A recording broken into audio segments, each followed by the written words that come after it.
o abençoei e o multipliquei. Yahweh consolou a Sião, consolou todas as suas ruínas. Ele transformará o seu deserto em um Éden e as suas estepes em um jardim. Nela encontrarão gozo e alegria, cânticos de ações de graças e som de música. Isaías 51, 3. Naquele dia os remidos olharão para o humilde beduíno que libertou da caverna o vaso de Abraão, e cantarão com alegria, como são belos, sobre os montes, os pés do mensageiro que anuncia paz, do que proclama boas novas e anuncia salvação, do que diz a Sião, o teu Deus reina. Porque Yahweh consolou o seu povo, ele redimiu Jerusalém. Yahweh descobriu o seu braço santo aos olhos de todas as nações, e todas as extremidades da terra viram a salvação do nosso Deus. Isaías 52, 7, 10. Durante 6 anos, toda a humanidade, iluminada pela maior revelação do amor e da justiça de Yahweh, terá a oportunidade de romper com o império do pecado, unindo-se aos filhos de Israel em sua marcha de purificação e restauração do reino da luz. Então acontecerá que, todos os sobreviventes das nações que marcharam contra Jerusalém, subirão, ano após ano, para prostrar-se diante do Rei Yahweh dos exércitos, e para celebrar a festa de Sucote. E acontecerá que aquele das famílias da terra que não subir e não vier,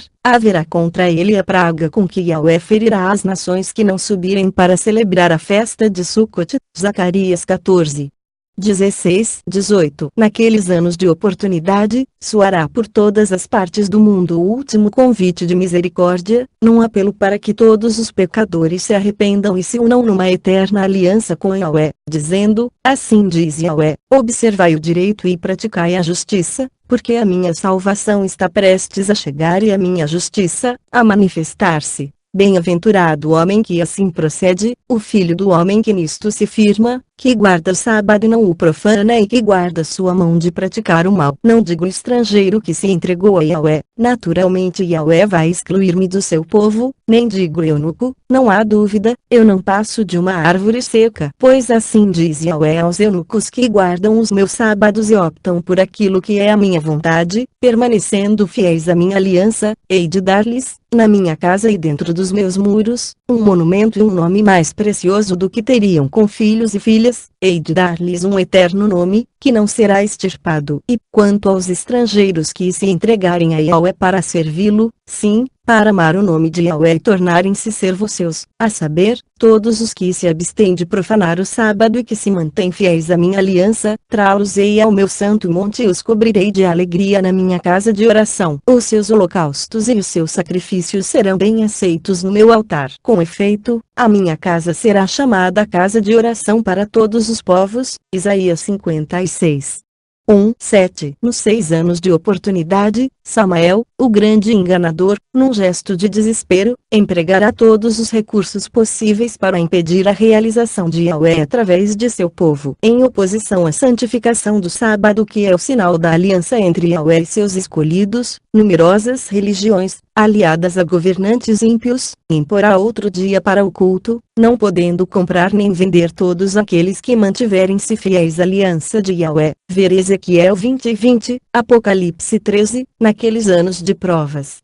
Os eleitos de Deus sobreviverão mediante o cuidado dos anjos, que os conduzirá para distante das populosas cidades que serão castigadas pelas 7 últimas pragas que cairão sobre os impenitentes ao fim dos 6 anos. Apocalipse 15. Durante os 6 anos da colheita final, o Messias edificará uma nova e eterna Jerusalém, adornando-a com os atos de justiça de seus escolhidos. Êxodo 25.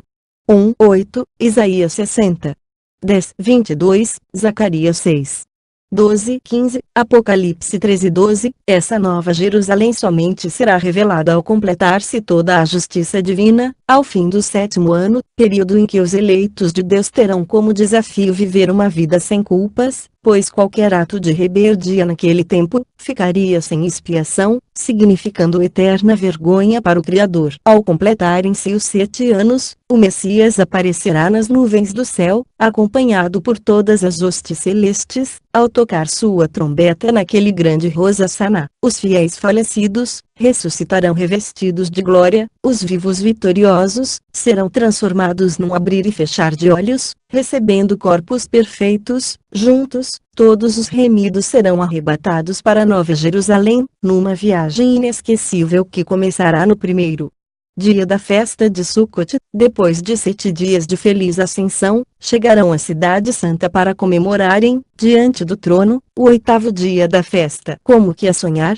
os resgatados do Senhor entrarão na cidade santa, encontrando ao seu norte, o jardim do Éden, no meio do qual eleva-se o Monte Sião, o lugar do trono de Yahweh. Coroados pelo Messias, os remidos entoarão o cântico da vitória, fazendo vibrar por todo o espaço os acordes de suas harpas, alaúdes e flautas. Capítulo Vi. Depois de proferir todas essas predições, Melquisedeque disse-me que toda a experiência que estávamos vivendo, era prefigurativa. Para que todo o drama se consumasse, tínhamos ainda diante de nós acontecimentos importantes. Primeiramente, eu deveria retornar ao Carvalho de Mambré juntamente com os meus pastores, para proclamar a todos a salvação representada pela história daquele vaso. Todo aquele que, com arrependimento, aceitasse o Messias revelado, teria seus pecados perdoados, recebendo uma pérola. Ao fim de 6 anos, ao chegar à véspera de Rosh Hashanah, as pérolas acabariam, não havendo mais oportunidade de salvação. Por aquele tempo, o fogo do juízo cairia sobre as cidades de Sodoma e Gomorra, havendo terríveis pragas sobre todos os infiéis. Ao ouvir tais palavras do rei de Salém, sobreveio-me grande angústia. Ao lembrar-me dos últimos passos de Sara, eu temia que ela, em sua incredulidade, não aceitasse uma pérola. Se isto acontecesse, os meus lindos sonhos ruiriam por terra, pois não conseguiria ser feliz em sua ausência. Lendo nos meus olhos a angústia, Melquisedeque consolou-me com uma promessa: Abraão, daqui a 6 anos Yahweh te visitará em sua tenda, e sua esposa será curada de sua aridez. Ela se converterá e lhe dará um filho que se chamará Isaque. Ao findar a festa de Sukkot, retornamos às nossas tendas junto ao Carvalho de Mambré. À medida em que íamos avançando pelo caminho, muitas pessoas nos cercavam, admirados pela beleza do vaso repleto de pérolas. A todos contávamos a história de sua chama redentora, e oferecíamos as pérolas a todos que, crendo, aceitavam a salvação. Quando chegamos ao Carvalho de Mambré, uma multidão de pessoas nos esperava. Muitos tinham ouvido falar do miraculoso livramento operado através daquele vaso que fora alvo de tanto menosprezo. Agora, todos estavam emudecidos ao vê-lo glorificado. Juntamente com os meus pastores, continuamos a proclamar o infinito amor de Yahweh revelado pela chama. O número daqueles que procuravam pelas pérolas foi aumentando, dia após dia, e todos éramos felizes. Os dias, os meses e anos foram se passando, e a quantidade de pérolas foram diminuindo dentro do vaso. Estávamos vivendo agora os últimos meses do 6º ano, que era o último da oportunidade. À medida em que os dias se passavam, aumentava em meu coração uma preocupação e uma angústia, pois Sara até então não tomara interesse em apossar-se de sua pérola, apesar de meus constantes rogos. Naqueles momentos de aflição em que clamava a Deus pela salvação de Sara, meu único consolo eram as últimas palavras do rei de Salém, de que ao fim dos 6 anos ela seria transformada. Vivíamos agora os últimos dias do 6º ano, a consciência de que o tempo estava esgotando, fazia com que muitas pessoas me procurassem de manhã até à noite, para apossarem-se das pérolas da salvação. Com o coração ferido por indizível aflição, eu insistia com Sara, procurando convencê-la de sua necessidade em tomar, o quanto antes, uma pérola, pois as mesmas estavam ficando a cada dia mais escassas. Sem atentar para minha angústia, Sara desdenhava de meus apelos, afirmando que aquelas pérolas não tinham nenhum significado para ela. Capítulo X. Depois de uma noite de vigília em que, desesperadamente, procurei convencer minha amada a apossar-se de sua pérola, aceitando a salvação representada por aquele vaso, vi o sol surgir trazendo a luz do último dia véspera de Rosh Hashanah. Ao olhar para dentro do vaso naquela manhã, vi que restavam apenas 3 pérolas. Ao admirar-lhes o brilho, comecei a imaginar que